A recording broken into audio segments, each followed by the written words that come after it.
Alors, bonsoir à tous. Merci Gaël Josse d'être avec nous pour ce dernier roman ce matin-là. Pour ceux qui ne vous connaîtraient pas encore, comment vous pourriez déjà vous présenter en tant qu'autrice? Vous avez démarré avec la poésie, votre entrée en littérature a été faite par la poésie, de ce que j'en sais. Pourquoi la poésie et pourquoi être entré en littérature? Est-ce que c'était une nécessité pour vous? Alors, on attaque tout de suite dans le dur, visiblement. Je suis arrivée en fait assez tard à l'écriture, je dirais autour de la quarantaine, ce qui n'est pas une précocité voilà, extraordinaire. Et ça s'est fait en effet par la poésie, c'est-à-dire par des formes très courtes, des choses très brèves. Un poème, ça a une poignée de mots qui explose sur la page.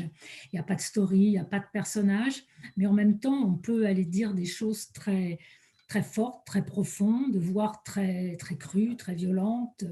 Et je ne sais pas pourquoi, si c'était que j'étais pas encore rentrée dans les constructions de fiction, de personnages, ou que j'avais rien de particulier en tête. Mais voilà, l'expression, elle est vraiment venue à travers ces formes très courtes qui, en fait, comment dire, sont centrées à la fois sur l'émotion et sur le langage. Voilà. Puisque avec la poésie, je trouve qu'on est dans la force brute, dans la puissance brute de la langue, des mots, des images, des collisions d'images, des métaphores, des sonorités, et en même temps dans la plus grande liberté, voilà, la liberté de forme la plus absolue. Donc j'ai commencé à écrire et à publier comme ça, jusqu'au jour où j'ai eu un déclencheur, là, le déclencheur d'une première fiction. Ça a été un tableau que j'ai découvert sur Internet, tout simplement. Je faisais des recherches pour moi sur différents sujets.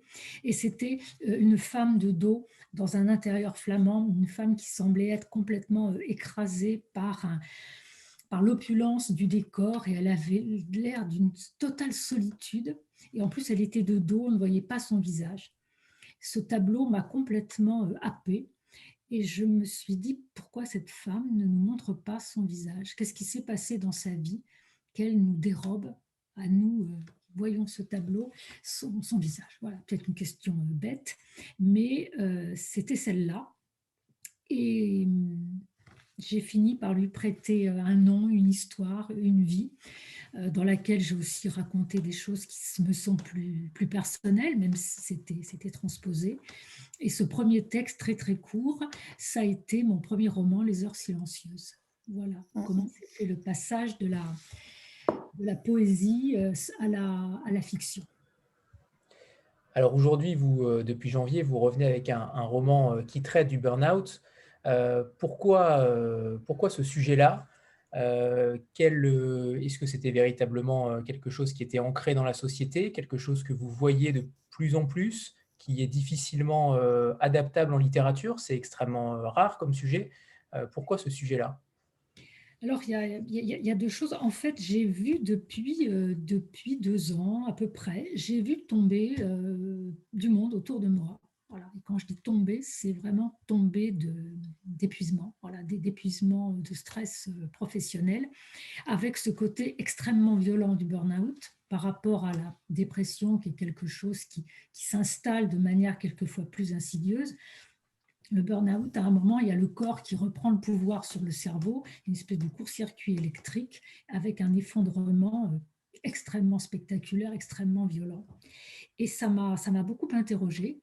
Puis ça m'a aussi renvoyé à des périodes de ma vie où j'étais un peu sur le fil par rapport à ce genre de questions.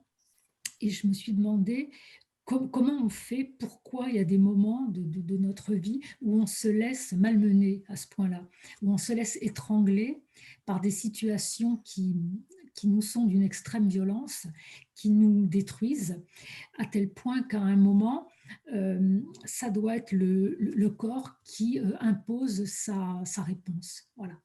Donc, comment est-ce qu'on rentre dans ces situations? Pourquoi quelquefois on a fait des choix qui ne sont pas les bons?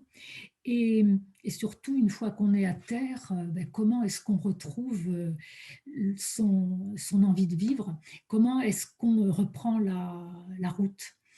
Et en fait, paradoxalement, j'avais envie d'écrire quelque chose d'assez doux, d'assez lumineux, d'assez consolant. Je ne sais pas si j'y suis arrivée, mais c'était mon intention. En fait, je ne voulais pas écrire un livre qui soit, comment dire, le procès de l'entreprise, même si évidemment on voit bien que dans les structures, c'est pas toujours simple, qu'il y a aussi beaucoup de violence au travail. Et je voulais en fait interroger notre vrai désir de vie, notre pulsion de vie. Comment est-ce qu'on la retrouve? La vraie, celle qui est très loin, très profond, ancrée en nous et qui est masquée par des couches de devoirs, d'aide morale, d'obligations, de tas de choses qui finalement font une carapace. Donc voilà, c'est un livre un peu sur le désir de vie que j'avais envie d'écrire à travers cette épreuve. Alors, c'est extrêmement intéressant ce que vous dites parce que c'était ma prochaine question parce que j'ai discuté avec une amie cet après-midi qui a lu le livre également et qui a été victime de burn-out et qui me disait qu'elle sentait que vous n'étiez pas allé assez loin pour elle parce elle pensait que le sujet allait être traité encore plus fort comme elle l'avait vécu. Alors que moi qui n'ai pas vécu cela, j'ai trouvé déjà ça extrêmement fort.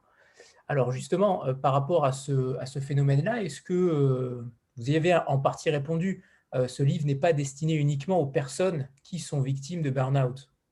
C'est pas un livre de développement personnel et Exactement. c'est avant tout, enfin du moins je l'espère, qu'on se place dans la littérature. Euh, et comment dire, c'est pas un livre qui a vocation à être universel et exemplaire. Chaque personne qui tombe pour une manière ou une autre est unique dans sa chute et dans son histoire. Donc on ne peut pas prétendre raconter une histoire qui ferait le tour intégralement de toutes les situations. Donc je peux très bien comprendre en effet, qu'il y ait des personnes qui s'y reconnaissent, d'autres qui s'y reconnaissent moins, d'autres qui s'y reconnaissent en partie, d'autres pas du tout. Je reçois énormément de messages, c'est assez étonnant par rapport à ce livre, énormément de messages, souvent de personnes qui me disent qu'elles se sont reconnues, aussi de personnes qui me disent qu'elles ont dans leur entourage, voilà, côtoyé ça et que ça leur donne un peu parfois des clés pour comprendre. Mais voilà, c'est pas un livre mode d'emploi, c'est avant tout l'histoire d'une femme, d'un chemin de vie à un moment. Et je crois qu'il faut le prendre comme ça. C'est comme ça que je l'ai pris en tout cas, peut-être parce que je n'étais pas impliqué directement dans le sujet, ça c'est aussi une possibilité, mais j'y ai vu en effet quelque chose qui était beaucoup plus subtil dans la façon de traiter ce sujet-là, plutôt difficile. Euh, pour le coup, le récit commence par quelque chose d'extrêmement simple, une voiture qui ne démarre pas.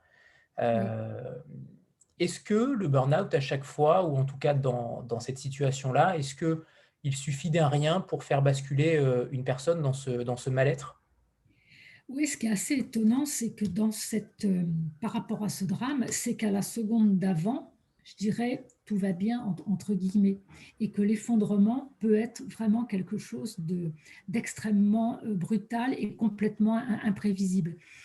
J'ai vu des choses, en effet, voilà, assez impressionnantes. On m'a raconté aussi énormément de choses. Et c'est la soudaineté, en fait, de l'événement qui fait qu'à un moment, il y a cette chute totale qui anesthésie complètement le corps et le mental. Et, et, à partir voilà, de ce moment-là, voilà, comment est-ce qu'on reprend la route? Par rapport à ça, est-ce que vous avez fait des recherches? J'imagine que vous avez récolté des témoignages, vous nous en avez parlé un petit peu, mais comment vous avez essayé d'appréhender le sujet qui était délicat, puisque autour de vous, il y avait justement Mm. ces personnes qui tombaient, et en même temps, essayer d'aller le plus loin possible dans la véracité de ce phénomène qui doit être difficile à écrire littérairement.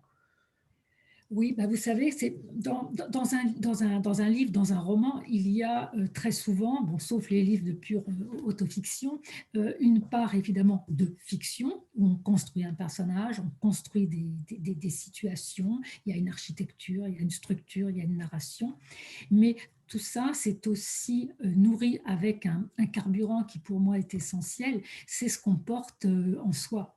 C'est la manière aussi dont nous, on a pu éprouver les choses. Donc, il y a évidemment ce qu'on lit, ce qu'on entend, ce qu'on rencontre. J'ai aussi une formation de psychologie clinique. Et puis, il y a aussi puiser au plus profond de soi. Moi, c'était comment quand j'allais pas bien. Voilà. Sans pour autant être dans un livre témoignage qui n'était pas du tout ce qui m'intéressait. Et là, comment dire, la difficulté, c'est toujours qu'est-ce que la littérature peut dire de telles situations, surtout quand elles sont au cœur de nos vies contemporaines. Et qu'en effet, elles peuvent être un peu comment dire, parasitées par une lecture économique, sociologique, psychologique. Alors que l'idée, c'est quand même d'être c'est ça, dans la langue, dans l'écriture, et à la fois dans la fiction. Vous parliez justement de structure narrative. Comment vous travaillez vos textes? Est-ce que vous avez un plan préétabli? Comment vous ciselez également le cadre des personnages? Est-ce que vous avez entre guillemets, un rituel ou une manie d'écrivain par rapport à ça? Alors, je dirais tout d'abord, je ne suis pas une très grande architecte de la narration. Voilà. Par rapport à des auteurs qui, eux, sont vraiment des bâtisseurs de livres, des constructeurs de textes avec des histoires très structurées, très architecturées et on va dire, des storyboards imparables. Moi, je suis pas très douée avec ça, et c'est pas ce qui me passionne le plus. Donc, je dirais que le livre, il commence évidemment par s'écrire dans la tête. Il y a toute cette phase mentale, cette phase invisible, qui est finalement peut-être la plus importante, hein. Ça peut être les yeux dans le vague sur le canapé. C'est là que le roman il est en train de s'écrire, de se construire, une espèce de film mental qui défile. Et puis quand les choses ont pris suffisamment de densité, eh bien, il faut écrire. Alors, je dirais que là, j'ai une structure qui se dessine, qui est généralement assez minimale, comme vous pouvez le voir, hein. C'est pas, mes livres ne sont pas comment dire, des modèles de construction littéraire. En fait, j'aime bien les histoires relativement simples. Je ne suis pas très intéressée par comment dire, les intrigues, les rebondissements, les coups de théâtre, les choses comme ça.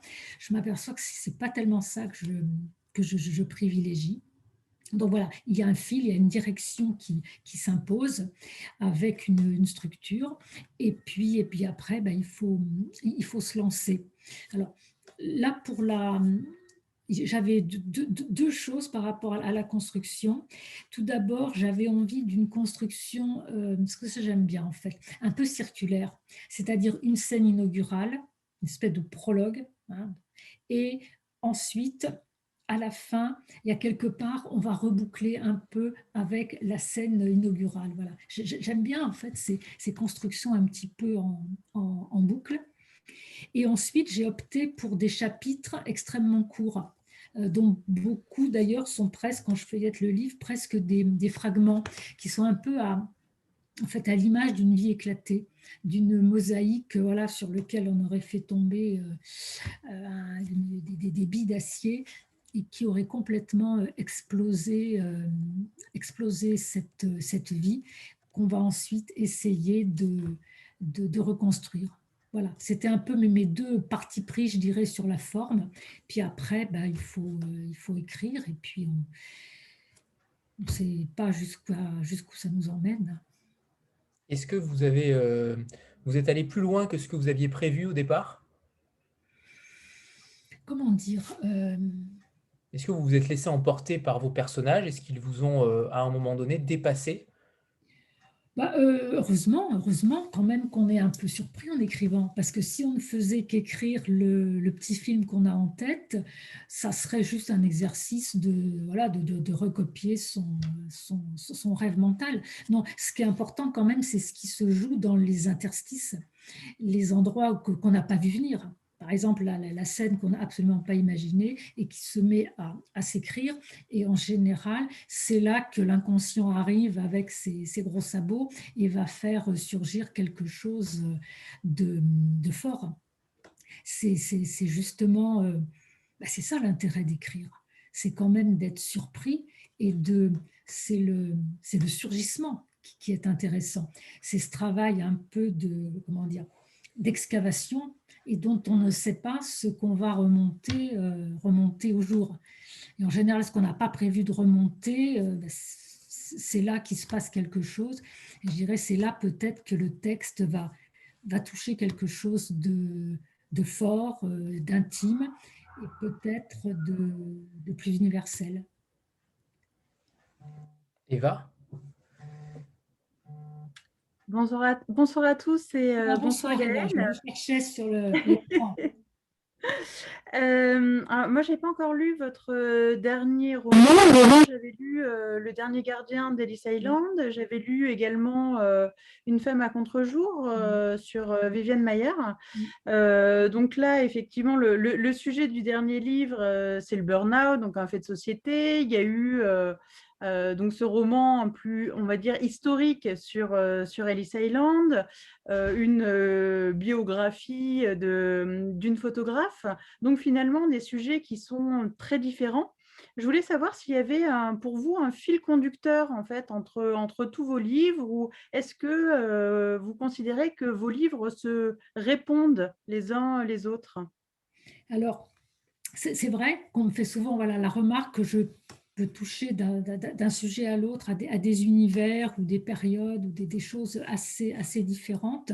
En fait, moi, je dirais que je n'ai pas comment dire, d'idées préconçues sur le sujet que je vais choisir. Moi, je dirais, je marche au déclencheur et je marche un petit peu à la claque que je vais recevoir à un moment qui va faire bouger énormément de choses. Donc, ce déclencheur, il peut être de façon assez multiple. Pour le dernier, je vais y arriver. Le dernier gardien d'Ellis Island, par exemple, c'est vraiment le lieu. Voilà, la visite du lieu, l'émotion.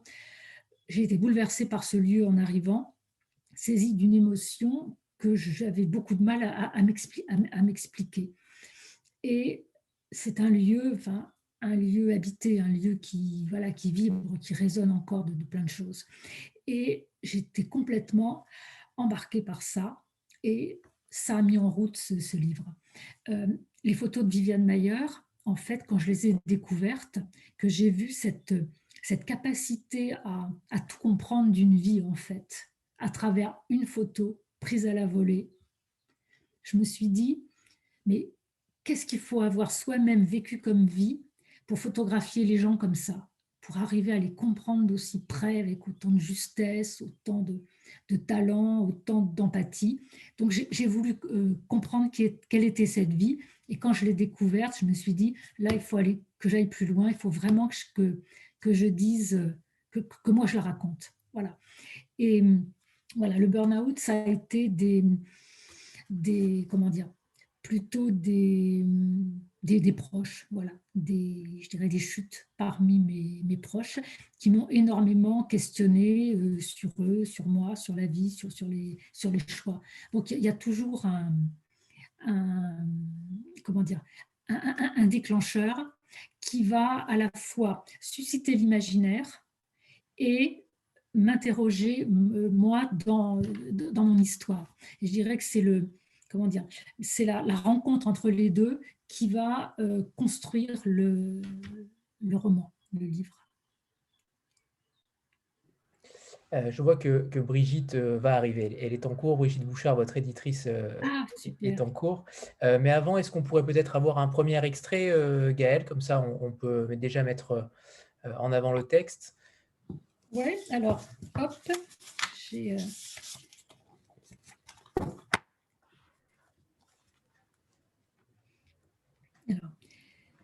Puis Thomas la désire. Toujours cette histoire de peau entre eux. Ses mains parcourent un tracé familier qu'il redécouvre. Leur corps en ombre chinoise sur le mur de la chambre. Thomas avance avec lenteur dans cette chorégraphie dont tous deux connaissent chaque pas, chaque dérobade, chaque sursaut. Clara se laisse envahir, portée par cette chaleur qui la ramène à la vie. Il attend son plaisir à elle, le moment où il pourra à son tour sombrer dans un spasme. Il guette les signes sur son visage, le léger tremblement sur ses paupières, sur ses lèvres. Elle s'accroche à lui, à ses épaules, se noue à ses reins et tente d'épouser son accélération. Puis quelque chose lâche. Elle abandonne et bientôt il est seul, dans cette danse haletante qu'il mène à sa fin, en basculant dans un plaisir amer, celui d'une solitude qui en frôle une autre, deux bateaux dans la nuit. Ils roulent sur le côté et ce sont deux gisants, côte à côte. Il garde son bras posé sur son ventre à elle, dégage ses cheveux avec douceur. Bientôt, sa respiration à lui, régulière, profonde dans la pièce. Clara ramène la couette autour de ses épaules et le matin la trouve là, les yeux ouverts sur un invisible horizon. Merci Gaëlle. Par rapport à Brigitte Bouchard, votre éditrice, justement, comment vous avez travaillé ensemble. On sent véritablement une forte musicalité dans le texte. Il y a un rythme clairement qui s'en dégage. Est-ce que vous lisez à haute voix vos textes pour écouter la sonorité? Non, je ne les écoute pas à haute voix parce que, je ne sais pas, je ne m'y autorise pas ou je me trouverais peut-être un peu ridicule ou je n'ai pas envie que mon entourage, enfin voilà. En revanche, j'ai une espèce d'écoute intérieure du texte. Quand je le lis, je l'entends à la fois et c'est hyper important parce qu'en fait, j'ai vraiment conscience d'écrire à l'oreille. C'est-à-dire que la phrase, elle sonne juste ou pas. Et ça peut se jouer à très peu de choses. Ça peut être une virgule mal placée, c'est une question de rythme, c'est une question de ponctuation, c'est comment dire, voilà, il faut des dissonances dans un texte, il faut aussi des harmonies, et tout ça, ça se joue vraiment à la relecture. Quelquefois, ça peut être un mot en trop, une syllabe en trop, ou une syllabe qui manque, que la phrase est bancale ou qu'elle ne sonne pas comme je l'espère. Donc, c'est vraiment, en effet, une écoute du texte qui permet de savoir s'il sonne juste. Et c'est aussi au fil des lectures que jusqu'à la dernière relecture, quand je m'aperçois que je suis au bout de mes corrections, c'est-à-dire que ce que j'ai fait me semble juste par rapport à ce que j'avais envie de faire. Ça ne veut pas dire que c'est génial, mais ça veut dire que par rapport à ce que je voulais faire, je suis arrivée à ce que je souhaitais. Et je dirais qu'il y a un moment où il faut aussi savoir s'arrêter sur le travail d'un texte. Parce que il ne faut pas, comment dire, à vouloir trop le lisser, il ne faut pas lui enlever un peu son grain, il ne faut pas lui enlever un petit peu de matière, de rugosité, un peu d'accroche. Voilà. Je crois qu'il faut se garder, enfin j'essaie moi de me garder justement de faire du joli texte, de la jolie phrase. Il faut des ruptures, il faut des dissonances, il faut et tout ça, c'est un tissu qui doit être assez, comment dire, finalement assez varié. Donc il y a le risque toujours de trop vouloir travailler et lisser un texte. Donc il y a le moment où il faut placer son curseur, voilà, pour arrêter le travail. Et par rapport à Brigitte, Bouchard? Avec Brigitte Bouchard, voilà, je la vois là en petit carré. Je ne sais pas si elle va arriver à se connecter. En tout cas, elle nous rejoint de Montréal. Ouais, coucou Brigitte, ça va? Elle a oublié d'allumer le micro, mais je pense que ça ne va pas tarder. D'accord, j'oublie tout de C'est toute bon. façon. Voilà, ben, écoute, Brigitte, ça me fait très plaisir que tu nous rejoignes de Montréal. Merci. Non, mais je suis très contente. Surtout, j'avais oublié de m'inscrire. Alors, heureusement qu'Anthony est très vif. Alors, voilà.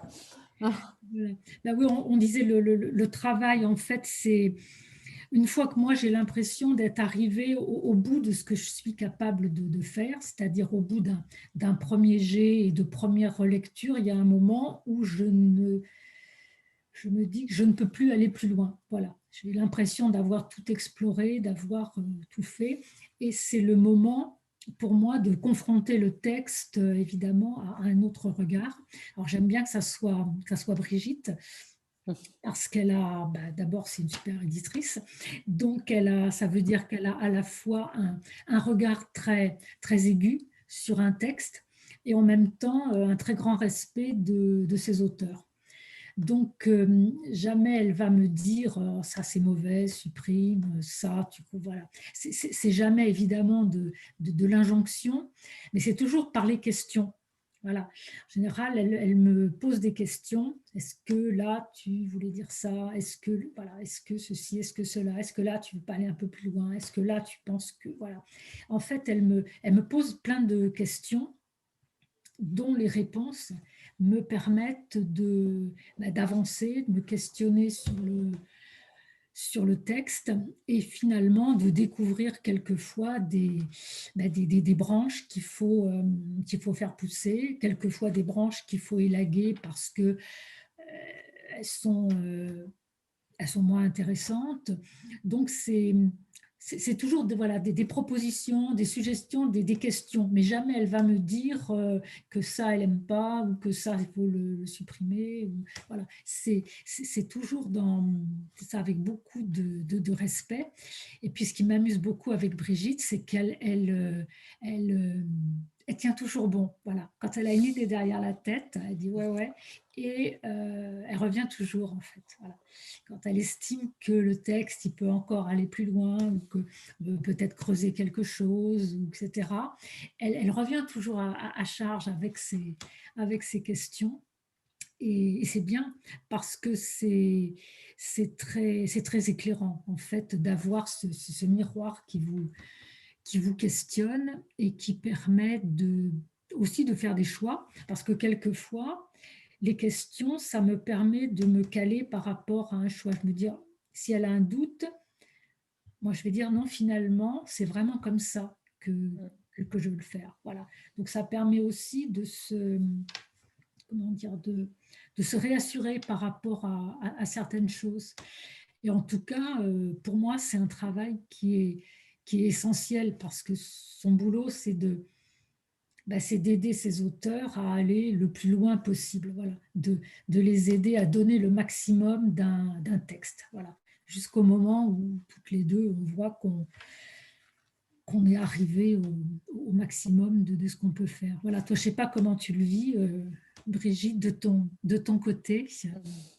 Non, mais je le vis un peu comme tu viens de le décrire, dans le sens que, bah, d'une part, c'est ton texte, ça t'appartient. Comme je le dis toujours aux auteurs, en fait, leur texte, bien entendu, c'est eux qui maîtrisent le tout. Moi, je ne fais que poser des questions, un peu comme vient de si bien le dire Gaëlle. En fait, peut-être que je lui permets de voir à quel endroit elle peut faire pousser d'autres branches et d'en élaguer d'autres. Alors donc, c'est un peu ça. Et puis, c'est vrai que quand on reçoit la première version d'un texte d'un auteur, en fait, même moi, au début, j'essaie d'avoir une distance et voir un peu les intentions de l'auteur et de me dire, OK, c'est là qu'elle veut aller, mais elle s'est arrêtée là. Donc, comment faire pour l'amener jusqu'où, en fait, parce qu'elle me parle aussi, il faut dire, bon, Gaëlle va me parler, là, il y a un prochain texte en route, alors, donc elle va m'en parler. Et je pense saisir un peu son intention. Quand je vois le texte, je me dis, ah, c'est pas tout à fait ça, il faut qu'elle aille encore plus loin, ou c'est tout à fait ça, puis il y a encore autre chose mais ou c'est tout à fait ça, mais qu'il faut l'étoffer. Mais c'est sûr que c'est surtout fait sur un respect et une confiance mutuelle, parce que si ça n'est pas là, c'est impossible à tenir, je veux dire, c'est impossible à tenir une relation comme ça. Ouais, c'est vrai ce que tu dis, c'est vraiment la confiance. Parce que si on ne reconnaît pas comme légitime le regard qui est porté sur votre texte, ben, c'est pas possible. Ça tient pas, c'est pas possible à ce moment-là. Des propositions. Puis je dirais aussi que ça dépend d'un livre à l'autre. Je crois que ça m'est arrivé quelquefois de t'envoyer des textes, je dirais, qui étaient déjà très, très, très aboutis, sur lesquels il y a eu peut-être moins de choses à réfléchir. Et puis quelquefois, voilà, comme le dernier, où ce que je t'ai envoyé était encore... on ne va pas dire un gros projet, mais voilà, peut-être quelque chose d'un petit peu plus brut. Donc, ça dépend aussi d'un sujet à l'autre. L'auteur peut être arrêté en route ou peut proposer quelque chose d'un petit peu moins finalisé. Ça dépend aussi de l'attente de l'auteur par rapport à chaque texte. Et chaque livre, c'est unique à chaque fois, hein. C'est une aventure qui est unique. Chaque livre a son histoire. Mais en fait, moi, je seulement intervenir une dernière fois dans ce que tu viens de dire. Moi, en fait, ce qui me fascine, c'est de voir à quel point, quand on discute, après, quand je questionne, puis que je vois, admettons, ce que Gaëlle a écrit, et quand je la questionne, c'est de voir sa capacité, après, à élargir les horizons, à les ouvrir, en fait. C'est ça qui me fascine à chaque fois. Parce qu'on ne sait jamais jusqu'où va se rendre l'auteur, et après, c'est de voir revenir une autre version, on se dit « Oh, wow, elle a ouvert ça, je n'avais pas imaginé qu'elle aurait juste… » Donc, c'est tout un processus, et elle a raison aussi, Gaëlle, quand on dit à un certain moment, il faut dire stop, parce qu'en fait, on arrêterait, je veux dire, c'est un processus qui pourrait se poursuivre pendant un bon moment. Donc, il y a l'épuisement aussi de l'auteur face à sa création, c'est-à-dire qu'il sait vraiment qu'il est allé jusqu'au bout. Et puis aussi, il faut que je dois relâcher. Et donc après, c'est formidable de voir comment le texte vit à travers les lecteurs, lectrices, quoi. Ouais. On notera que Brigitte Bouchard est une grande éditrice, parce qu'avoir Fatima Das, Gaëlle Josse et Sophie Divry, c'est quand même pas si mal. Oui, c'est une belle chance, ouais. Ouais, c'est vrai que bon, on n'est pas là pour se jeter mutuellement des fleurs dans la soirée, d'autant que je ne savais pas que tu te connecterais. Mais je dirais que c'est vraiment un positionnement très, très particulier, je pense, à trouver avec chaque auteur, et en plus avec chaque texte. Et en effet, comme tu dis, voilà, ça permet de… Et José Calachura, oui, bien sûr. Oui, c'est vrai, Calachura, ah oui. Calachura avec son Borgo Vecchio, là, qui est un livre, qui est un très, très beau livre, très, très dur. Voilà, moi, que j'ai trouvé très, très dur, mais extrêmement, extrêmement puissant. Oui, mais Brigitte n'a fait que de bons textes. Voilà, très beau, voilà.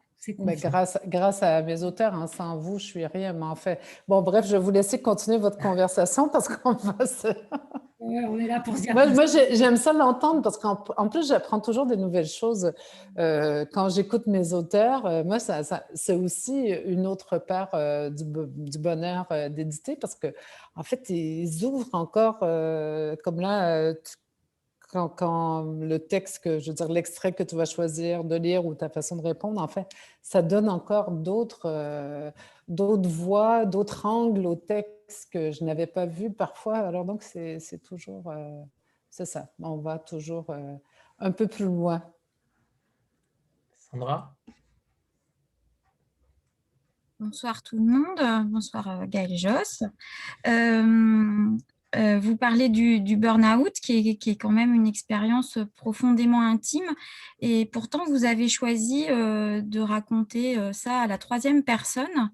Donc je me posais la question de savoir si ce choix-là était guidé par finalement une volonté de vous préserver de cette expérience, ou est-ce que c'est aussi parce que vous l'avez expliqué, c'est quelque chose que vous n'avez pas pas forcément vécu, et donc cette distanciation, voilà, elle va de fait puisque ce sont des observations que vous avez faites?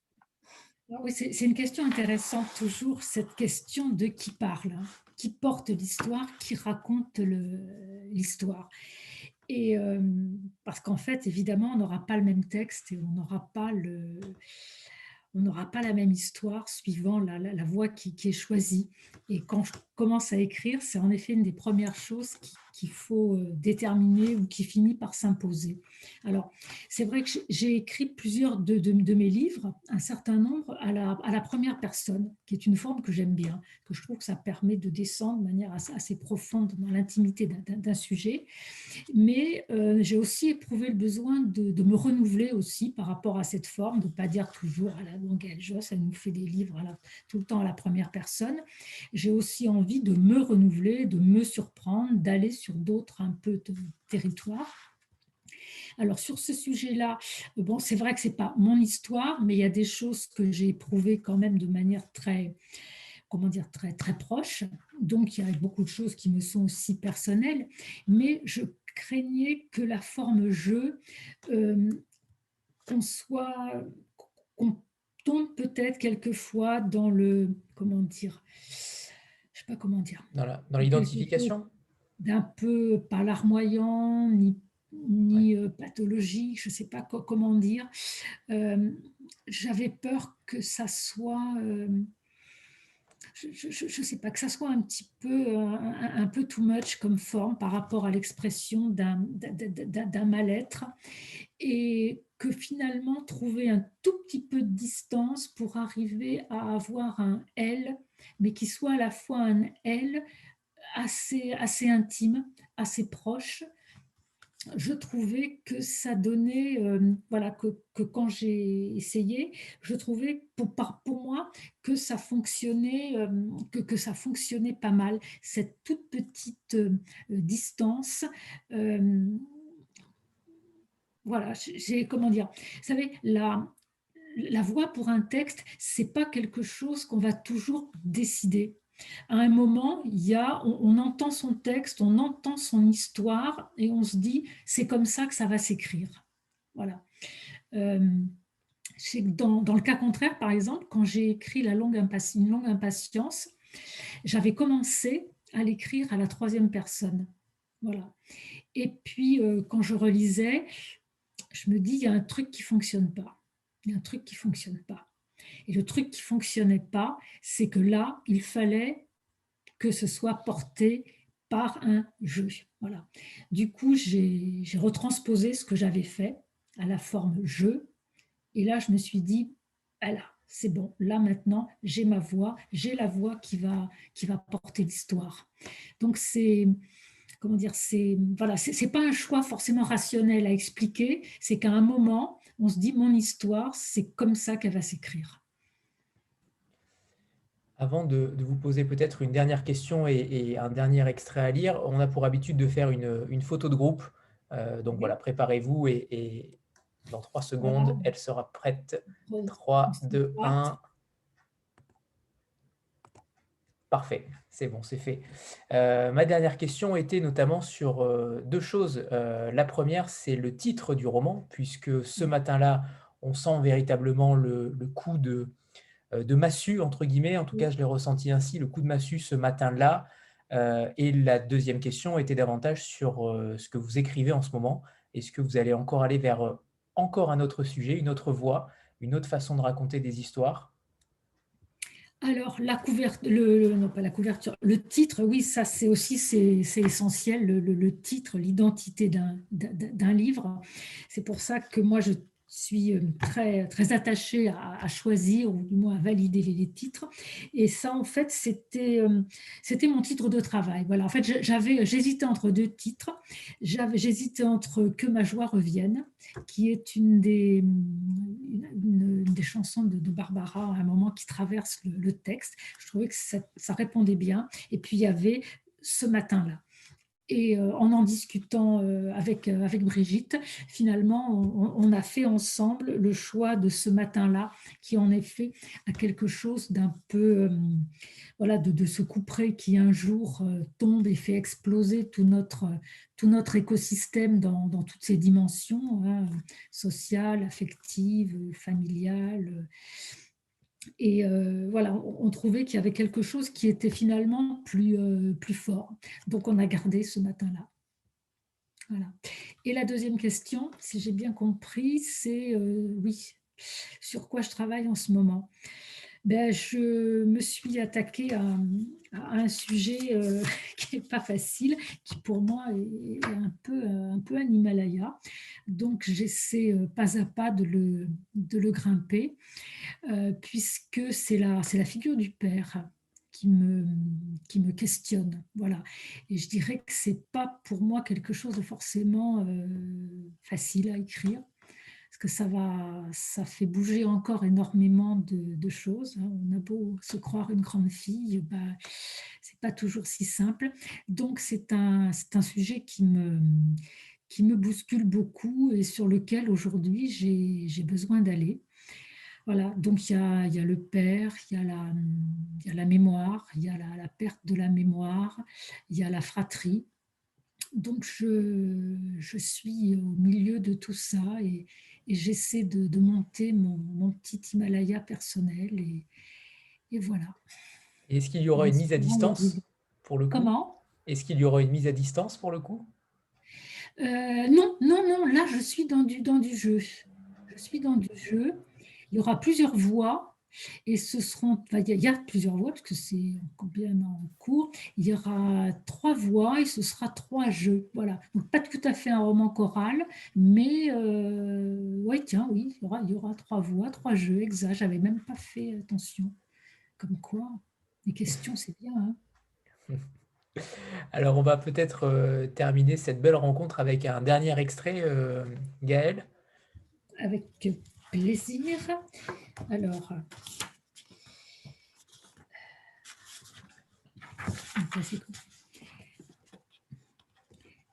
elle songe à ce qu'elle voudrait dire à cet homme qui ne sait pas boutonner ses chemises.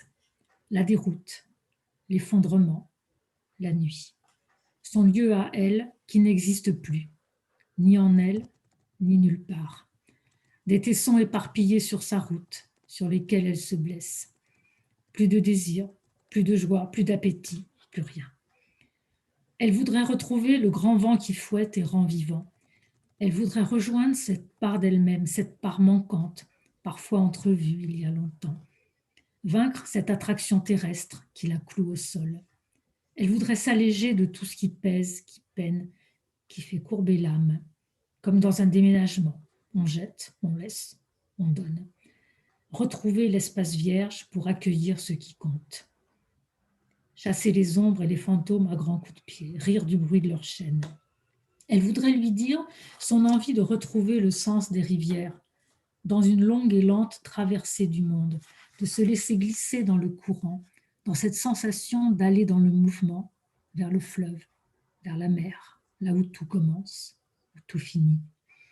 Épouser la ronde immémoriale des planètes et des étoiles et ne plus se battre jusqu'à l'épuisement, en sens contraire du courant, comme ces saumons qu'elle a vus une fois dans une cascade au Canada, tenter un saut impossible et retomber sur les rochers le ventre en l'air, lisse et brillant dans le soleil, dans une longue agonie agitée de soubresauts. Merci Gaëlle. On sent bien la musicalité. Je mets au défi quiconque de ne pas la voir ou de ne pas l'entendre. Merci infiniment Gaëlle. On va donc passer le relais maintenant à Sophie Divry. Que je vois voilà, s'afficher. Je salue. Salut Sylvie, si tu as mis ton micro et que tu nous entends. Voilà. En tout cas, merci à vous toutes d'avoir pris la peine de vous connecter pour qu'on parle de livres. Et puis, merci Anthony d'être l'instigateur de tout ça. Merci et bravo. Merci à vous. Merci Gaëlle. À très bientôt. Merci. Pour le prochain, avec grand plaisir. Avec plaisir. Au revoir. Au revoir à tous. Au revoir tout le monde. Au revoir. Au revoir. Alors Sophie Divry, bonsoir. Est-ce que vous nous entendez? C'est bon? Le micro est Oui, je vous allumé? entends bien. Je vais peut-être mettre Super, mon casque, je serai plus confortable. Oui, parfait. Alors, pour vous introduire, on va peut-être passer la parole à Brigitte Bouchard qui est là, justement, et qui va peut-être pouvoir parler de Sophie Divry, l'autrice. Eh bien, dis donc, ce cher Anthony, il me fait des surprises, hein. Moi, j'étais là comme spectatrice, pas comme interlocutrice. Alors, Sophie, en fait, ça fait, je ne sais pas trop, ça fait une quinzaine d'années que je l'ai découverte avec un texte qui s'appelle La Cote 400 que j'avais publié à l'époque aux Allusifs. Donc, et puis, c'était, comment je pourrais dire, quand j'ai vu arriver ce texte qui était plus un texte pour le théâtre, au fait, en fait, tout de suite, je lui ai proposé d'aller la rencontrer à Lyon parce que je voyais vraiment qu'il y avait une voix très forte, très sûre. En fait, il y avait, vous savez, quand on a l'impression de découvrir une voix comme ça, même on se dit waouh, voilà. Alors donc, je suis partie la rencontrer à Lyon et je lui ai demandé si elle était prête à en faire un monologue, un monologue en fait, que ce soit, oui, pour un roman, un court roman. Donc, tout de suite après, elle me l'a retourné. Et en fait, bon, ça marchait très bien. Et depuis ce temps-là, c'est fantastique parce que Sophie se renouvelle de livre en livre. Alors donc après, chez Notablia, il y a eu le journal d'un recommencement, il y a eu la condition pavillonnaire, le diable sorti de la salle de bain, 3 fois la fin du monde, l'essai, rouvrir le roman, même un essai. Alors, on a fait un deuxième 5 mains coupées au seuil l'année dernière. Et puis, voilà, là, ce dernier roman, Curiosité. Alors, si on essaie, je crois, d'analyser l'œuvre de Sophie, je crois qu'on devra actuellement, malgré son jeune âge, vraiment ouvrir beaucoup de possibilités, c'est-à-dire d'angle d'approche, parce qu'elle est vraiment à chaque fois, c'est assez impressionnant, comme la curiosité, ce petit rover sur Mars à qui elle prête une voix. Moi, à chaque fois, quand elle arrive, qu'elle me parle de son projet ou de son écriture ou d'un livre qu'elle est en train d'écrire, je sais qu'à chaque fois, elle va me déporter complètement ailleurs. Et puis moi, je vais devoir ouvrir tous les capteurs pour saisir un peu là où elle veut se rendre. Mais c'est ça, oui, c'est une écriture singulière, c'est une écriture forte. Et je peux dire qu'elle a vraiment réussi à s'imposer dans le paysage littéraire français ces dernières années. C'est devenu même une voix incontournable, Sophie. Donc voilà, je ne sais pas trop, vous vouliez parler du dernier livre ou de Sophie en Bien général, sûr, Anthony? on va parler du dernier livre parce que véritablement, il est à part. Clairement, il est extrêmement singulier. Sophie, bonsoir déjà. Bonsoir, merci Brigitte. Merci Anthony pour cette soirée. Désolée pour le Alors, on vous réglage. entend. Merci à vous. On ne vous entend pas très bien. On entend pas très bien tout ça. Non, je vais le faire comme ça. Vous m'entendez mieux là? Ouais, là c'est parfait. Là c'est parfait. Vous êtes sur Terre à présent et plus sur Mars. C'est bon. Voilà, la communication, c'est toujours simple entre les planètes. Vous avez écrit ce livre. Sincèrement, j'ai été extrêmement surpris et bouleversé par ce rover. Vous avez réussi à vous mettre dans la peau d'un robot, d'un rover, d'un petit objet qui paraît anodin comme ça, mais avec lequel on parcourt 3 nuits. Et véritablement, vous avez fait quelque chose d'extrêmement surprenant en très peu de pages, et ça, c'est à signaler. Comment vous est venue cette idée-là? On rappelle que ce rover existe réellement, et on parlera peut-être, parce qu'en réalité, il est toujours en vie. Des dernières informations que j'ai, il est toujours en vie, très endommagé, mais toujours en vie. Mais pourquoi avoir décidé de faire parler ce rover? À la base, je voulais faire un bouquin qui ne se passait pas sur Terre. Parce qu'on ne se rend pas compte, mais en littérature française, enfin en littérature de langue. En général, il y a un point commun, c'est que les bouquins ont tendance à se passer sur Terre. Et je trouvais ça intéressant, je de faire un livre qui ne se passe pas sur Terre. J'avais fait avant une espèce de remake de Robinson Crusoe, 3 fois la fin du monde. Et je pense que c'était un peu la planète Mars, c'est devenu un peu l'épilogue de ça dans ma tête, hein, pour vous parler de ma démarche intellectuelle ou mentale plutôt. L'île déserte suprême, en fait, c'est la planète Mars, quoi, la plus proche de nous maintenant. Voilà. Et donc, j'avais envie de faire un bouquin. On a pas mal discuté de ça avec Brigitte, c'était pas évident. Un bouquin où il n'y a pas d'être humain, en fait. Ce qui est difficile, en fait, ce que je me mettais une contrainte compliquée. Un bouquin, il n'y a pas d'être humain. Je l'avais marre des êtres humains à ce moment-là. Dans le bouquin précédent, je les avais tous supprimés et il n'y avait plus qu'un homme dans une cabane au fin fond du Lot. Et puis là, et puis il y a quelque chose de très réjouissant dans le pouvoir de la fiction. Moi, mon combat théorique, littéraire, et ce qui m'excite, moi, personnellement, en écrivant, parce qu'il faut bien être un peu excité, c'est pas évident d'écrire, donc c'est d'utiliser tous les pouvoirs possibles de la fiction. Donc, faire parler ceux qui ne parlent pas, c'est quand même vachement gratifiant, en fait. Donc, moi, j'aimais bien les Fables de La Fontaine, les Contes du Chat Perché, oui, ces choses de La Fontaine ou de Marcel Aimé, où en fait, c'est des animaux qui parlent.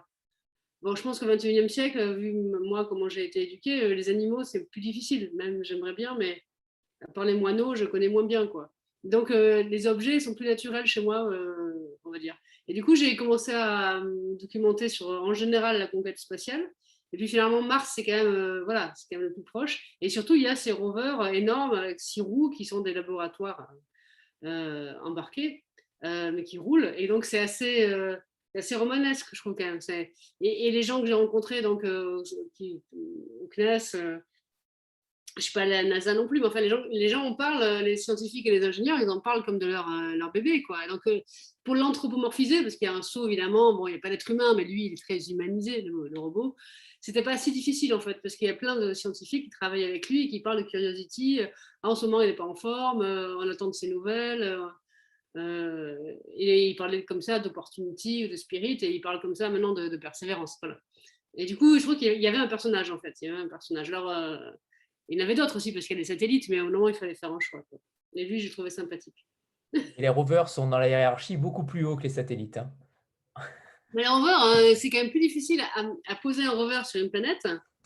On a bien vu lors de l'atterrissage de Persévérance en février. On envoie quelque chose de la Terre et ça arrive direct sur Mars, quoi. Sauf que sur Mars, il y a une atmosphère, donc il y a un parachute.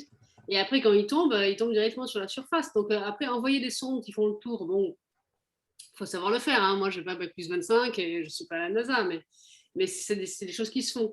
Mais envoyer ce qu'on appelle un atterrisseur, plus un atterrisseur qui roule, donc un astromobile, un rover, c'est quand même le top de la difficulté, je trouve. Voilà. Et puis, voilà, il a son petit œil de cyclope, il a un bras, il y a quelque chose quand même qui est un peu plus... il ressemble à une petite voiture, quelque chose qui permettait de l'humaniser, voilà. Et puis c'est un sacré robot, hein. Ouais, c'est un sacré robot. Enfin, moi, je suis fan de Curiosity. Et dès que j'écrivais Curiosity, j'étais en amour et tout ça. La difficulté, c'était de faire partager en fait ce kiff au lecteur. Voilà.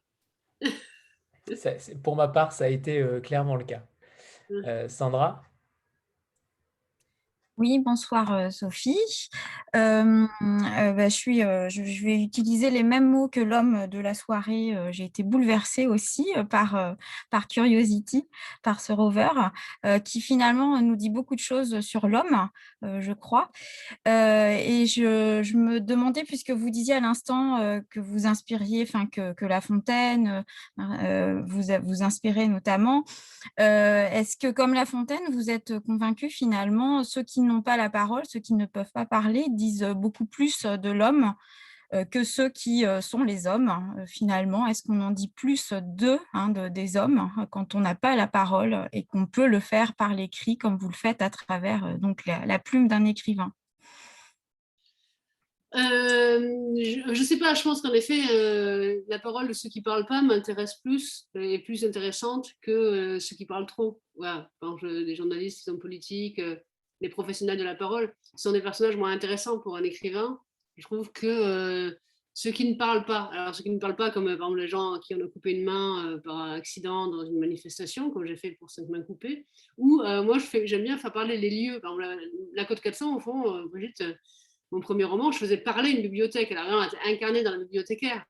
Mais au fond, c'était la bibliothèque municipale de base, la petite bibliothèque municipale provinciale qui n'est pas un personnage comme ça, a priori romanesque, que j'avais envie de faire parler. Bah, voilà.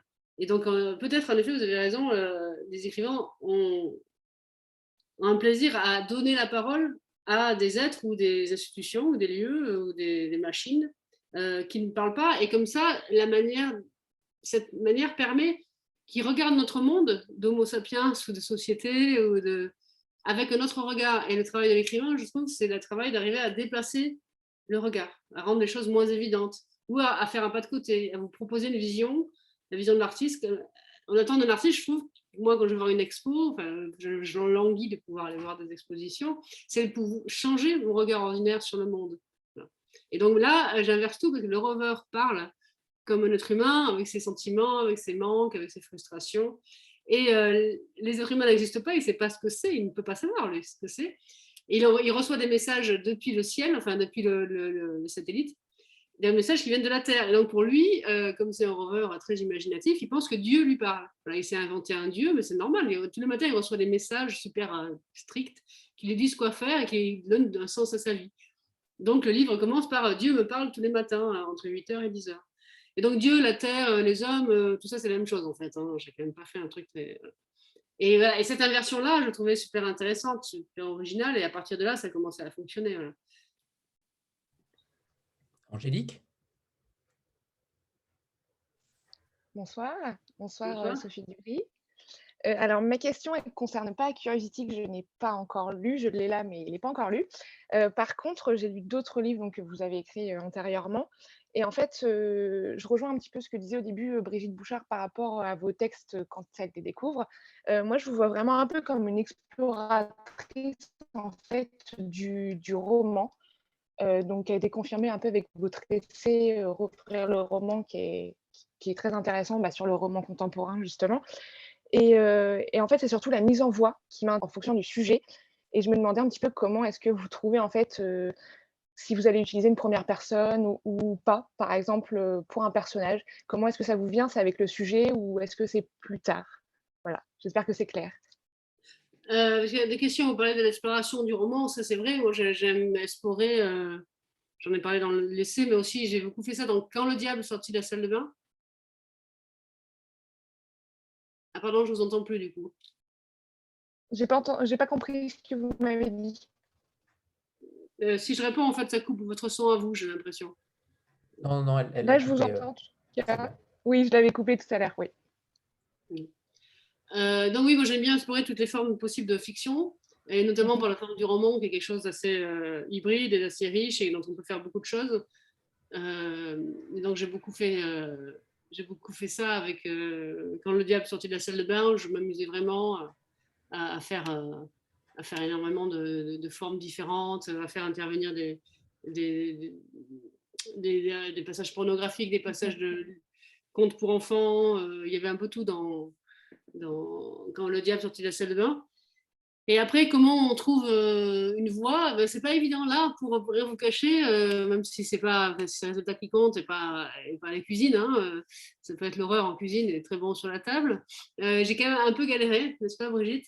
J'ai un peu galéré parce que j'avais tellement appris de choses et j'avais tellement envie de parler de ce monde. Et il n'y a pas beaucoup de romans qui se passent sur Mars, sauf en science-fiction, mais c'est pas mon domaine. J'ai essayé un petit peu, mais c'est pas mon truc. Qu'au début, j'ai cherché pas mal. Du coup, au début, par exemple, c'était le satellite qui racontait l'histoire de Curiosity. Et puis, à un moment donné, je me suis quand même posé la question si j'allais pas faire des scènes sur Terre et des scènes sur Mars. Voilà. Et puis après, je suis revenue en fait à mon premier désir, c'était de faire parler ce robot, quoi. Voilà. Et de faire parler, et d'être sur Mars. En fait, je crois que moi, ce qui m'attire, c'est d'être dans des lieux différents. Là, dans des lieux stylistiques différents, mais aussi le fait que j'avais envie de décrire Mars, parce que Mars n'est pas tellement décrite en fait dans la littérature de langue française, quoi. Il y a Seul sur Mars, il y a Mars la Rouge, enfin il y a quelques grands, mais c'est plutôt des livres de science-fiction. Moi j'avais envie de décrire Mars, j'aime bien la description en général, on décrire ces grands espaces rouges, plein de cailloux. Et puis à partir de là, oui, la voix, elle se trouve en fait, elle se trouve, une fois qu'elle est là, elle est là. Mais avant d'être là, des fois, on rame un peu, quoi. Parce qu'au début, j'ai fait des versions avec beaucoup de chiffres, de précision atmosphérique et tout ça. Et ça allait pas, quoi. Donc, j'ai dû un peu prendre de la distance pour revenir à quelque chose où l'important, c'est que le personnage existe tout de suite, quoi. Et qu'on lui rajoute des difficultés aussi. Alors là, je lui ai rajouté la difficulté, le fait que c'est un rover sociable. Or, il est tout seul sur Mars. Et du coup, il se dit pourquoi j'ai envie de me faire des amis, et il est persuadé qu'il va rencontrer des amis, mais il est tout seul rover. Et du coup, il souffre en fait tout de suite de solitude. Voilà. Donc après, on arrive évidemment sur une espèce de métaphore de la condition humaine, où c'est pourquoi moi, pourquoi ici, pourquoi sur cette planète, pourquoi moi tout seul, est-ce que mon travail va servir à quelque chose, voilà. Et je ne m'attendais pas forcément à revenir sur ces questions-là, en fait. Ça, c'est toujours la difficulté aussi quand on écrit, c'est qu'on fait un livre qu'on n'a pas forcément pensé faire au départ. En parlant, j'ai l'impression que vous avez ce petit sourire qui vous permet de dire tout simplement que vous vous êtes vraiment amusé en écrivant ce livre. J'ai l'impression que… Alors, Ouais, non, amusé dans le sens d'identification au personnage, au robot. Pas oui, forcément oui. dans le schéma, puisque j'ai cru comprendre que ça avait duré quand même 2 ans et que vous avez fait, ce qui m'a énormément surpris, que vous avez fait énormément de recherches. Pour le coup, quand j'ai regardé la page des remerciements, elle est quand même assez immense. Je me suis dit, autant de recherches, c'est assez surprenant. Non, la page des remerciements n'est pas immense, vous en trouverez des plus importantes maintenant dans la littérature. Elle fait qu'une page et demie. Mais j'y connaissais rien en Mars. Moi, entre nous, enfin, moi, je suis une littéraire, quoi. Donc moi, la différence entre la molécule et l'atome, j'ai un peu de mal déjà. Le poids et la masse, je ne savais même pas que c'était pas la même chose. Enfin, donc j'ai dû un peu ramer, si vous voulez, pour rattraper déjà les trucs de base. Et puis quand je me suis rendu compte que j'allais faire un bouquin réaliste, dans le sens tout ce qui est raconté de Mars est vrai. Bon, évidemment, un rover ne parle pas, mais à part ça, tout ce qui est raconté est vrai. À un moment donné, je me suis dit, tiens, je vais faire intervenir un lapin, il y a un lapin qui va arriver, il va devenir copain avec un lapin, mais là, on partait dans quelque chose d'irréaliste, de science-fiction, et ça ne m'intéressait pas. Enfin, sinon, ça aurait été un livre pour enfants. Mais, voilà. Et du coup, j'ai fait beaucoup de documentation aussi parce que ça m'amusait. Et puis, je ne pouvais pas me permettre de ne pas aller voir les gens qui travaillaient avec Curiosity, donc les scientifiques et les ingénieurs, qui sont 2 familles assez différentes. Les scientifiques, c'est un peu des poètes, et puis les ingénieurs, c'est ceux qui dirigent, qui envoient les lignes précises, quoi, voilà. Et parce que des fois, voilà, déjà c'était super, parce que je suis à Toulouse, au CNES, donc il faut badger 10 fois pour y aller, et puis après à l'intérieur, c'est que des bureaux sans intérêt, mais il y a quand même des ordinateurs, et puis il y a une horloge avec l'heure sur Mars, l'heure en Californie et l'heure à Toulouse, quoi. Je crois qu'il y a l'heure à Paris, mais en fait on s'en fout à la rigueur. L'important c'est l'heure. Quelle heure est-il dans chaque cratère où il y a un robot, quoi, voilà. Et puis c'est des gens qui parlent de Mars, des scientifiques qui parlent de Mars comme si c'était, je sais pas, il y en a un qui m'a dit que je me suis renseignée sur comment était Mars, donc les volcans, l'histoire de Mars, pourquoi il n'y a plus d'eau sur Mars alors qu'il y en avait avant, quel est l'enjeu aussi, quel est l'enjeu de Curiosity, quel est son truc, lui c'est trouver la vie, trouver les traces de vie, donc il fallait que je comprenne un peu ça. Alors on fait beaucoup de documentation, mais des fois il n'en reste plus rien à la fin, mais on a nous tout derrière, on a l'iceberg entier derrière, et vous avez juste la pointe quand tout marche bien. Mais quand vous avez la pointe, en fait la pointe elle est forte parce qu'il y a la base qui est cachée, quoi. Et ça c'est important, quoi. Mais donc pour revenir, il y a Sylvestre Maurice qui est un grand astrophysicien extrêmement sympathique. Il m'a parlé de Mars assez longtemps. Voilà. Eux, entre eux, ils s'appellent les Martiens, ces gens-là, hein. Ils sont 100, 200 en France. Et la France est un pays très spatial, en fait. On ne parle pas beaucoup, mais on est moins fort en communication que le NASA, mais on est une agence spatiale extrêmement réputée, dont la NASA travaille avec fidélité et avec reconnaissance avec la France. Ça se passe toujours très bien. Et le gars me dit, ah oui, mais c'est dommage pour les volcans, en effet, il y avait des volcans. Si on était arrivé un peu plus tôt, il y a 200 millions d'années, en fait, c'est dommage, on aurait vu des volcans. Je dis, bon, enfin, arrivé plus tôt, il y a 200 millions d'années, il n'y avait pas Homo sapiens sur Terre, mais eux, ils sont là-dedans, quoi. Ah, mais si, mais dans 1 milliard d'années, peut-être que les choses auront changé.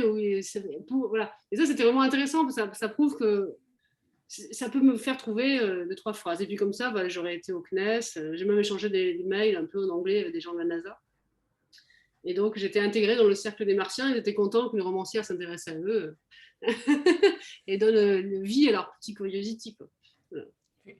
Vous dites même d'ailleurs dans le récit qu'il y a 200 millions d'années, il y aurait peut-être eu aussi un peu de vie sur Mars. pas forcément que des volcans d'ailleurs, de ce que j'ai. Il y a 200 millions d'années, non, mais il y a 2 milliards, 2,5 milliards d'années, oui, peut-être. Mais pour l'instant, là, quand il arrive, c'est pas très globe, quoi. C'est ça qui m'a amusé aussi, je peux vous lire cet extrait-là si vous voulez, c'est de casser aussi le mythe de Mars. Parce qu'on est quand même la NASA est très dans ce mythe, Mars, cette dernière frontière, etc. On va envoyer des hommes sur Mars, rien que pour l'avoir fait. Mais en fait, Elon Musk est sur Mars, pense qu'on peut envoyer l'humanité sur Mars, mais en fait, c'est affreux, Mars. C'est affreux. Et le petit rover, quand il arrive, il est terrorisé, quoi. La seule belle chose sur Mars dans le récit, c'est justement ce rover. C'est Curiosity. Oui, mais après, il s'habitue à sa planète, mais au début, voilà, c'est difficile, comme il hérite d'une situation. On peut peut-être alors, oui, commencer par un petit extrait pour. Oui, mais je vous lis ce passage-là, comme ça fait permettre de comprendre. Alors, voilà. Vous m'entendez bien comme ça? Vous m'entendez? C'est bon. Je vais aller droit au but. J'écris ici pour les rovers qui viendront après moi, les rovers qui ne sont pas encore fabriqués, pour ceux qui rêvent de Mars, ceux qui ont la vocation. Il faut arrêter de se raconter des histoires. Il faut vous dire la vérité, Mars, ce n'est pas excitant. Mars, ce n'est pas bienveillant. Mars, ce n'est pas great du tout. C'est la planète la plus ennuyeuse du système solaire. Déjà, c'est tout sec. Il n'y a pas plus, disons, depuis 3 milliards d'années. Il n'y a plus d'eau à la surface martienne, c'est établi. Question de pression atmosphérique, tout le monde sait ça, tout le monde. Le paysage ne change jamais. Comme seul divertissement dans mon cratère, partout, absolument partout, il n'y a que des cailloux.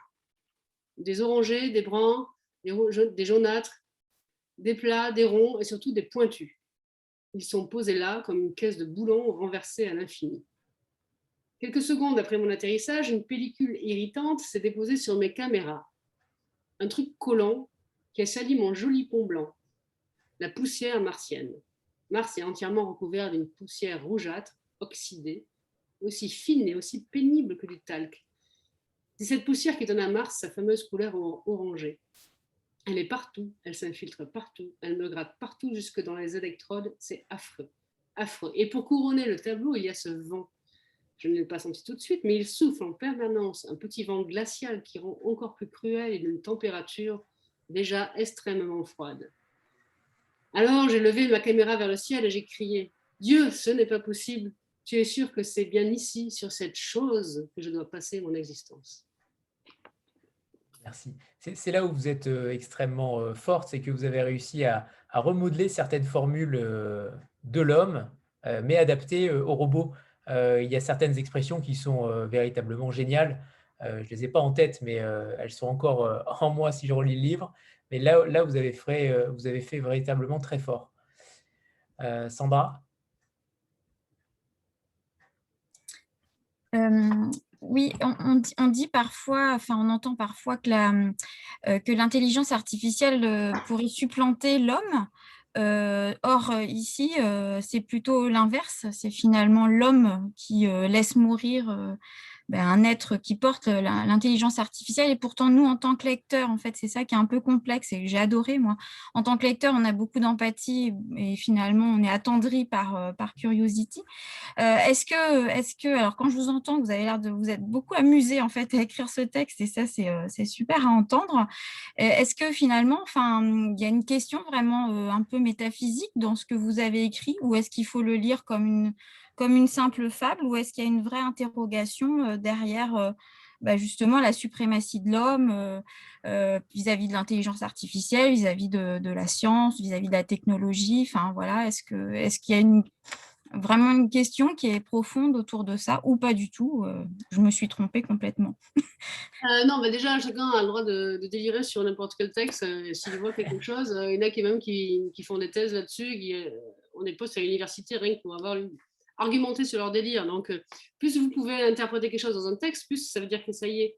Mais oui, il y a des questions derrière. En fait, bon, c'est une petite histoire avec un robot, mais derrière, en fait, même sans le vouloir, j'allais dire, c'est un vrai conte philosophique martien, quoi. C'est un peu des lettres persanes. Disons qu'il y a quelque chose d'interrogation sur la solitude, pourquoi changer sur le thème de prédilection, sur je suis tout seul et je travaille, mais à quoi ça sert, voilà. Et puis je suis tout seul, je cherche des amis, est-ce que je vais en trouver? puis par ailleurs, oui, pourquoi y a-t-il quelque chose plutôt qu'au rien, voilà. Il y en a aussi, il y a un journaliste suisse qui a fait un trip aussi théologique sur Dieu, à la fin, une curiosity crucifié sur son Golgotha, voilà. Moi, bon, évidemment, je suis chrétienne, donc Dieu, ça, je peux le manipuler, mais il ne faut pas en faire des caisses. Donc, ça m'a intéressé, moi, d'inverser la création fictionnelle de Dieu comme un être supérieur et que ce soit les hommes qui soient Dieu. Voilà. Et que le rover, en fait, nous, c'était l'inversion. Mais il y a peut-être un sous-texte théologique. Mais et puis, il y a... ça, mais c'est terrible parce que ça arrive à tous les bouquins, mais on ne s'en rend pas compte. Il y a une métaphore de l'écriture, je pense, aussi de... j'ai quitté le monde normal pour être sur la planète littérature et je suis toute seule et c'est super dur en fait. Et est-ce que ça sert à quelque chose quoi. Donc je cherche des amis. Alors maintenant j'en ai trouvé, j'ai quand même pas mal de copains écrivains, donc ils sont dans d'autres cratères de littérature, mais ça m'aide.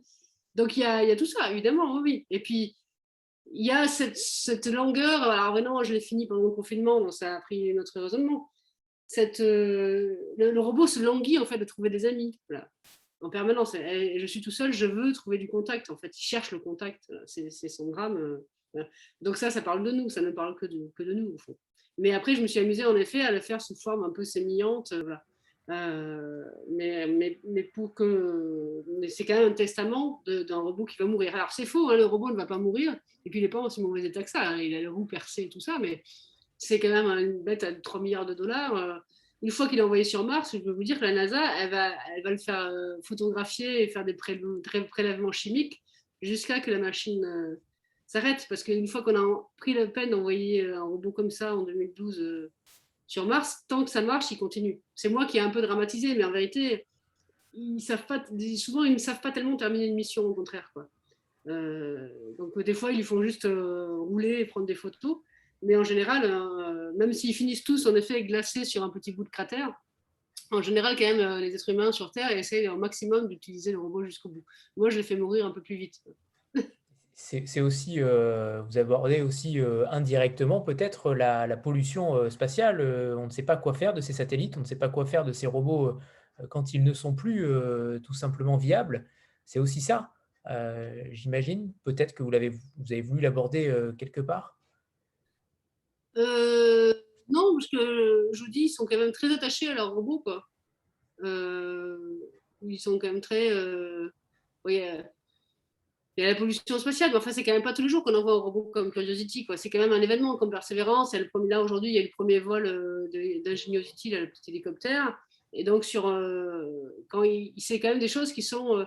toutes les équipes qui travaillent sur ce genre de robot, en fait, sont extrêmement attachées à leur machine, quoi. Et du coup, c'est une vraie histoire. D'ailleurs, quand moi j'ai vu les images de Persévérance qui atterrit sur Mars, on voit les pales on voit les rétrofusées qui font dégager le sable, justement. On le voit atterrir. Moi, j'ai l'impression que c'est l'homme qui atterrit sur Mars, en vérité. C'est des images aussi émouvantes pour moi que l'atterrissage sur la Lune. On voit en couleur un robot qui filme avec ses caméras couleur l'atterrissage. Et au fond, de même que nos lunettes, de même que nos béquilles, nos téléphones portables, les objets sont des extensions de nous, quoi. D'ailleurs, on lui a mis beaucoup de caméras. Sur un robot, on met d'abord des caméras, on lui met les oreilles plus tard. Et on lui met des caméras et puis des roues.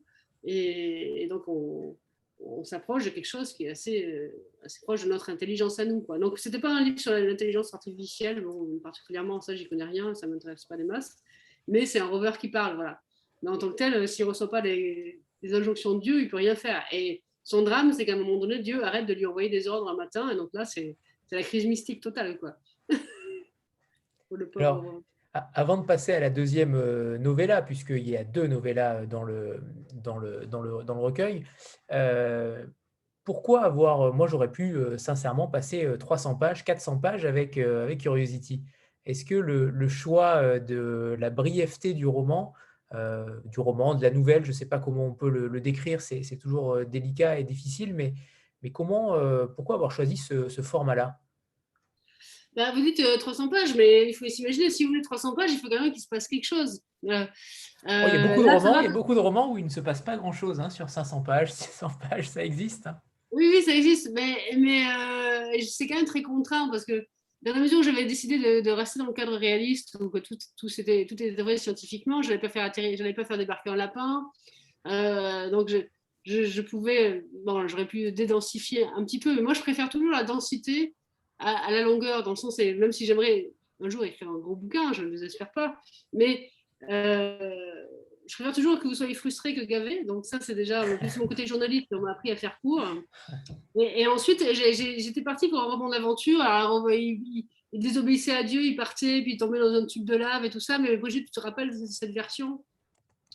Il partait. Absolument, oui, je me rappelle très bien. Bon, et pourquoi c'était pas bien? Voilà, non, mais voilà, non, mais après, il y avait tellement d'autres considérations qui devaient rentrer. Aussi, c'est un choix, mais je pense que comme toi, tu l'expliquais si bien aussi, à un certain moment, je pense que tu le sais quand tu tiens, quand ça a pris du temps avant que tu trouves la voix pour le robot, puis pour le rover, puis à partir du moment où tu as tenu sa voix sur ce testament, les 3 dernières nuits, des choses comme ça, après, il fallait qu'il y ait une logique qui se tienne, on peut pas... Il y a une logique qui se tienne, en fait, il y a 3 nuits, il écrit son testament, il y a un événement qui est Dieu arrête de lui parler, et c'est une variation là-dessus, et du coup, ça a refermé quelque chose comme un œuf. Et en effet, c'est bon signe que vous me disiez ça, mais en fait, si vous étiez dans l'équilibre du texte, vous verrez qu'au bout d'un moment, en fait, il faudrait changer d'écosystème. Tout à coup, qu'il y ait un personnage secondaire qui arrive, qu'il y ait un événement supplémentaire qui arrive, que Dieu arrive, et du coup, ça ne fonctionnerait plus. Bon, j'aurais pu rajouter une page ou deux, parce que de temps en temps, comme souvent, c'est le drame. Quand je relis, je me dis, j'ai supprimé une phrase, j'aurais pu la remettre. Mais on ne pouvait pas faire beaucoup plus, quoi. Mais parce que c'est le côté conte philosophique, c'est un drame en 3 actes, et c'est comme ça. Alors, ce n'est pas une nouvelle, parce que c'est quand même 3 actes, 3 nuits. On pourrait dire un récit, mais ou un conte. Je crois que c'est un conte, on peut dire ça comme ça. Oui, ben, il y a la novella aussi, hein, qui est pas... La Grandirox, après, est plus le format classique de la nouvelle, je trouve. Oui, voilà. Oui. Et là, pour le coup, j'ai trouvé le format extrêmement bien ficelé. J'en aurais voulu tellement plus de ce rover. Il est tellement attachant que c'est difficile de le quitter. C'est très difficile. Bon, bref, passons à la deuxième nouvelle, la Grandirox, qui se passe donc en plein confinement. Pour le coup, c'est de manière très réaliste, où on vous vend un produit qui permet donc à une vieille dame d'agrandir la surface de son appartement, des meubles, des pièces. Pour le coup, vous avez adapté cela de Krzyzanowski, que je ne connais pas. Est-ce que vous pouvez nous en parler davantage ? Oui, j'ai adapté ça d'un auteur ukrainien ou biélorusse, enfin russophone en tout cas, un nom absolument à coucher dehors, qui s'appelle Sigismund Krzyzanowski, avec deux Z, 2K dans son nom, mais qui est un auteur que dans toute l'œuvre n'a pas été publié. En fait, elle a été retrouvée en 1990, après la chute du mur, qui est un auteur de littérature fantastique du début du XXe siècle, et qui a écrit une nouvelle qui s'appelle la Superficine, et qui est l'histoire, bon, c'est à Leningrad dans les années 17-20, où il y avait des gros problèmes de logement. Vous savez, les soviétiques qui avaient coupé tous les logements pour loger tout le monde à la même enseigne, ce qui fait que les gens se retrouvaient dans des boîtes à chaussures parfois. Et donc, il y a quelqu'un qui passe et qui vend la Superficine à un jeune homme pauvre pour lui permettre d'agrandir son appartement. Et là, on avait des problèmes de logement, donc pendant le confinement, la question de comment agrandir l'espace. Du coup, ça m'est revenu comme ça. Et du coup, le problème, c'est que j'ai vraiment écrit cette nouvelle, la Grandirox, pendant le confinement, le vrai, le grand, le terrible. Et du coup, j'étais quand même, comment dire, assez choquée, quoi, intellectuellement. Du coup, c'est le fait d'avoir l'idée de base de la reprendre à quelqu'un d'autre que personne ne connaissait, en plus, qui me permettait aussi d'être moins impressionné moi, et puis même, au contraire, de faire de la publicité pour cet auteur, me permettait d'avoir un canevas narratif qui fait que j'ai pu écrire facilement, parce que sinon, c'était pas évident d'écrire et de créer comme si ne se passait rien, quoi, alors qu'on n'avait plus de vie sociale. Moi, j'étais seule dans mon appartement depuis 2 mois. Et puis, une fois que j'ai eu cette idée, au contraire, c'était très sympa d'écrire ça, parce que ça m'a permis d'écrire ça. Je me suis fait un défi, on l'avait même publié sous une forme de feuilleton pendant 1 mois, toutes les semaines écrire la suite, quoi. Et ça, au contraire, vous voyez, comme c'est un graal de la littérature, on passe des fois 1 an et demi sur 40 pages, et puis là, j'en ai écrit pareil, 35 en 15 jours, quoi. Enfin, après, on a un peu repris, évidemment. Voilà. Et donc, c'est l'histoire d'une vieille dame à qui on propose par téléphone, donc là, pendant le confinement, un produit qui s'appelle la Grandirox et qui permet d'agrandir la surface de son appartement. Voilà. Et donc, c'est une nouvelle fantastique classique, ça, pour le coup.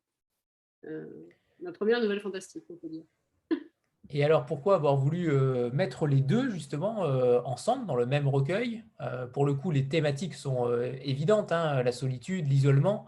Mais pourquoi avoir voulu mettre ces deux recueils, un avec un humain, l'autre avec un robot, au sein du même recueil? Je pense qu'il y a quand même un thème commun qui est le rapport à la solitude, en fait, qui est comment faire tout seul, quoi. Moi, je pense que toute mon œuvre, c'est comment faire tout seul, comment faire avec les autres, en fait. Et puis, la question de l'insatisfaction aussi. Cette vieille dame, elle va agrandir son appartement, mais en fait, ça ne va pas se passer du tout comme prévu, quoi. Ça va virer, ça va assez mal finir. Et le rover, il est là, il doit travailler pour la science, il fait quelque chose d'utile, mais il ne peut pas s'empêcher d'avoir une certaine insatisfaction. Et je crois que l'insatisfaction est le propre de l'homme, en fait. La frustration, voilà. Donc, c'est ces deux nouvelles sur la frustration, on va dire. Comme ça. Et puis, ça permettait je trouve qu'elle est plus rigolote, quand même, mine de rien. Ça dépend comment on le lit, ça dépend, chacun peut y placer selon son humeur. Mais je trouve que moi, je me suis plus amusée à écrire la Grande Irox, parce qu'il y a vraiment quelque chose de l'ordre du délire, quoi. Où tout à coup, un événement surnaturel intervient, un événement surnaturel intervient et casse l'ordinaire. Voilà. Alors que Coyote, c'est prendre le pari de la fiction, de faire parler un robot, voilà, avec ce côté, la littérature permet tout. Alors que là, c'est d'embarquer le lecteur dans quelque chose vraiment qui pousse les murs. Quoi, là. Moi, j'ai envie de pousser les murs en littérature. Quoi. Donc là, ça poussait vraiment les murs en tant que tel. Quoi. En vous lisant, vous avez un univers tellement vaste que j'aimerais connaître vos influences littéraires. Quels sont les auteurs qui vous ont peut-être poussé à écrire à un moment donné, ou en tout cas ceux qui vous excitent, comme vous l'avez dit tout à l'heure? Après, ça dépend des périodes. Quand j'ai commencé à écrire, c'est pas la même forcément qu'aujourd'hui. Quand j'ai commencé à écrire, j'étais très influencée par Annie Ernaux, par Guy de Maupassant, pour des raisons différentes. Mais je trouve que comme école d'écriture, c'est vraiment des choses de la précision, de la densité aussi. Annie Ernaux, les bouquins ne sont pas grands hein, non plus. Hein, mais Maupassant, il a fait des centaines de nouvelles, c'est toujours des petits chefs-d'œuvre, et c'est aussi très, très resserré. Bon, Flaubert, c'est un classique. Proust, j'ai beaucoup lu, mais je ne suis pas tellement de cette école d'écriture, mais c'est vraiment un monument. Là, je serais plus influencée par, au fond, aussi, il y a des choses sur Georges Perec m'a influencée, mais pas tant que je relis souvent Georges Perec, je préfère relire Molière ou Racine, mais Georges Perec m'a influencée dans le sens où lui aussi faisait un peu de tout. Il faisait beaucoup de bouquins différents. Et il disait lui-même, j'ai envie de cultiver un champ de pommes de terre, puis un champ de blé, puis un champ de tomates, parce que la littérature, c'est une grande ferme où on peut faire produire beaucoup de choses et je ne vais pas faire de la monoculture. Et du coup, de lire la démarche de Georges Perec m'a aidé à comprendre que je n'étais pas juste schizophrène ou multipolaire, c'est juste que je n'avais pas envie de rester dans le même style, en fait. Et la figure de Georges Perec m'a aidé pour ça. Puis plus tard, après, j'ai découvert des auteurs étrangers comme Raymond Federman ou comme Gilbert Sorrentino ou Edgar Ilsenrath, des gens beaucoup plus délirants, beaucoup plus décomplexés, on va dire, que la littérature française, qui est toujours un peu sérieuse, mais qui m'ont aidé à me décomplexer, à me lâcher, à ne pas avoir peur du ridicule et à prendre un peu plus de risques ou à prendre un peu plus de liberté, voire faire des gamineries, moi, qui m'amusent. Parce que faire parler un robot, j'ai fait parler des couloirs et des grille-pains donc quand le diable est sorti. C'est pas forcément ce qu'on imagine quand tu veux faire un auteur sérieux, quoi. Mais moi, je trouve que c'est beaucoup plus intéressant de se comporter comme un gosse, en fait, dans un magasin de jouets, plutôt que de vouloir absolument prouver à quel point on est sérieux et de pontifier, quoi. C'est pas mon truc de pontifier. Edgar Ilsenrath, en effet, oui, on voit l'influence clairement. En tout cas, maintenant que vous le dites, en effet, ça m'y a fait penser. Avant de passer peut-être à l'extrait, il y a Sandra qui a une question, pardon. Sandra, c'est à toi. Oui, ça tombe bien, parce que c'était juste pour rebondir là sur les influences. Moi, au départ, quand j'ai commencé donc la deuxième nouvelle, ça m'a fait penser beaucoup au jeu du bouton de Matheson, Le fait que quelqu'un arrive et finalement bouscule un quotidien. Est-ce que c'est quelqu'un qui a pu aussi vous influencer? Parce que vous avez cité d'autres auteurs, c'était la question aussi que je voulais poser, mais voilà, Anthony l'a très bien fait. Oui, Richard Matheson, pardon. Oui. Je ne sais plus si je l'ai lu, parce que du coup, comme j'ai commencé à faire Curiosity, j'ai essayé de lire la science-fiction, parce que dès qu'on parle de space opéra, de machin, de trucs. Alors j'avoue, la science-fiction, je n'avais pas une très bonne idée avant de commencer. J'en ai pas une énorme idée après, sauf une énorme autrice qui s'appelle Ursula Le Guin, où là vraiment, mais c'est la science sociale fiction en fait. Voilà. Mais moi, les histoires de vaisseaux, de guerre, ça m'intéresse absolument pas, et elle non plus. Et c'est une autrice qui vient de mourir, qui est une américaine. Et qui a écrit, elle, par exemple, Les Dépossédés, La Cité des Illusions. Et ça, c'était une grande découverte. Après, j'ai lu Matheson, évidemment, mais je ne sais plus si je n'avais pas lu après La Randy Rocks ou avant. Voilà. J'ai souvenir quand même que pendant le confinement, j'étais tellement décérébrée que je ne lisais pas beaucoup. Voilà. Mais après, j'ai lu, et en effet, Le Jeu du bouton, c'est absolument terrifiant, et il y a plein d'autres nouvelles de Matheson comme ça, qui sont extrêmement bien, quoi. Mais les États-Unis sont un pays où la nouvelle est beaucoup plus considérée, alors qu'en France, on est premier roman, tout ça. Ce qui fait que c'est plus facile en fait de trouver des influences américaines ou même ailleurs hein, dans les nouvelles et de s'en inspirer. Mais c'est vrai que Le Jeu du bouton ont pas mal de nouvelles de Matheson. Mais après, moi, je suis très influençable, enfin pas très influençable, très impressionnable. Et je ne peux pas lire des nouvelles qui font trop peur, parce qu'après, je ne peux pas dormir de la nuit, quoi. Donc, j'y vais quand même doucement sur les nouvelles noires ou fantastiques. Avant de passer au deuxième extrait, Sophie, sur quoi vous travaillez en ce moment? Parce que là, véritablement, votre imagination est incroyable. Est-ce que vous avez quelque chose à nous dire sur votre travail actuel? Est-ce qu'il y a quelque chose qui se prépare? Oui, je me suis remis à écrire depuis le début de l'année, mais c'est vrai que j'aime pas trop parler de ce que j'écris, parce que j'ai l'impression d'ouvrir l'appareil photo avec la pellicule à l'intérieur.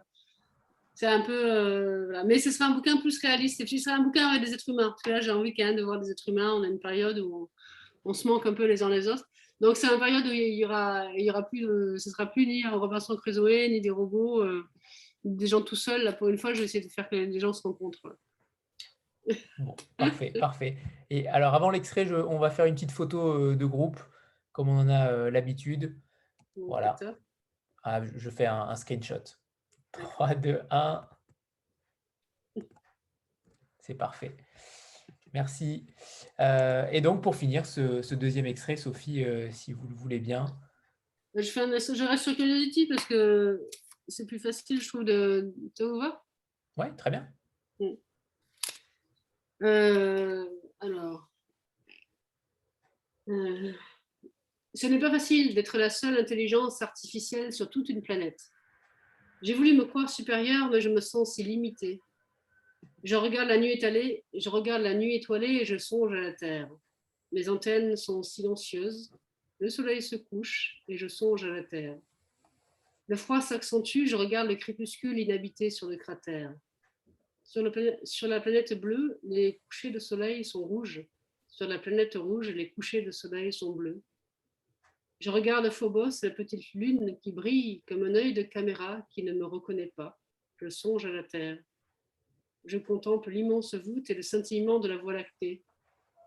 Je songe à la Terre, je songe à moi, je songe à Dieu. Et de le sentir si loin me plonge dans un mélange douloureux de remords, de tristesse et d'amour, dans un besoin irrépressible d'un possible contact. Merci. Merci, Sophie. Je vous libère quasiment à l'heure, je crois. Merci, même pile à l'heure. Parfait, Anthony. Parfaitement à l'heure. Merci beaucoup. À la seconde près. Merci infiniment, Sophie. Merci, Brigitte, d'être venue au dernier moment. Merci. Merci à vous. On adore vous écouter, Brigitte. Donc, vous revenez également quand vous voulez. Et Sophie, évidemment, pour le prochain, avec un immense plaisir. On a hâte de découvrir un nouveau livre. Merci beaucoup. Au revoir tout le monde. Merci à tous. Au revoir. Merci.